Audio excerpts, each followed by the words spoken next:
மாநில அமைப்பு செயலாளர் அன்பு சகோதரர் பழனி ஃபாரூக்,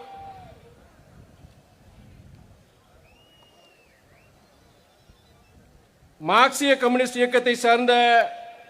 மத்திய குழு உறுப்பினர் அன்பு சகோதரி கே பாலபாரதி,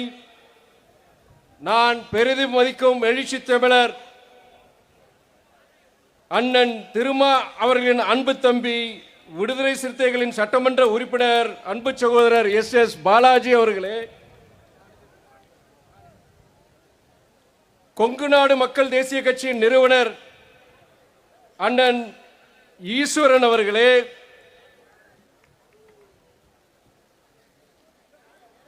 ஆதிதிராவிடர் பழங்குடி நலத்துறை அமைச்சர் அன்பு தோழர் மதிவேந்தன் அவர்களே, உழைப்பு, விடாமுயற்சி, தன்னம்பிக்கை இம்மூன்றையும் மூலதனமாக வைத்துக்கொண்டு கொங்கு மண்டலத்தில் தவிர்க்க முடியாத அரசியல் சக்தியாக விளங்கும் திராவிட முன்னேற்ற கழகத்தின் கொங்கு மண்டல சேனாதிபதி அண்ணன் செந்தில் பாலாஜி அவர்களே, சாதிய ஆதிக்கத்தை எதிர்த்து ஒடுக்கப்பட்ட ஒரு சமுதாயத்தின் நம்பிக்கை ஒளிக்கீட்டாக விளிம்பு நிலை மக்களின் நம்பிக்கை நாயகனாக திராவிட இயக்க போர்வால் தலைவர் வைகோ அவர்களின் அன்பை பெற்றவர், நன்மதிப்பை பெற்றவர், இம்மாநாட்டின் தலைவர், தமிழ் புலிகள் கட்சியின்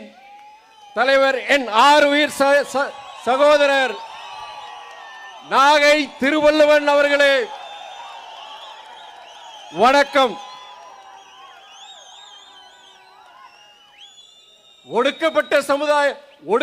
சமுதாயங்களே ஒடுக்கப்பட்ட ஒரு சமுதாயத்தை சார்ந்த உங்களில் பலரை போல தன்னுடைய இளமை காலத்தில் சாதிய கொடுமைகளை அனுபவித்தவர் சகோதரர் நாகை திருவள்ளுவன். அன்று முதல் இன்று வரை தந்தை பெரியாரின் வழியில் புரட்சியாளர் டாக்டர் அம்பேத்கர் காட்டிய பாதையில் எவ்வித சமரசமின்றி இந்த ஒடுக்கப்பட்ட விளிம்பு நிலை மக்களின் உயர்வுக்காக பாடுபடுகிறார்.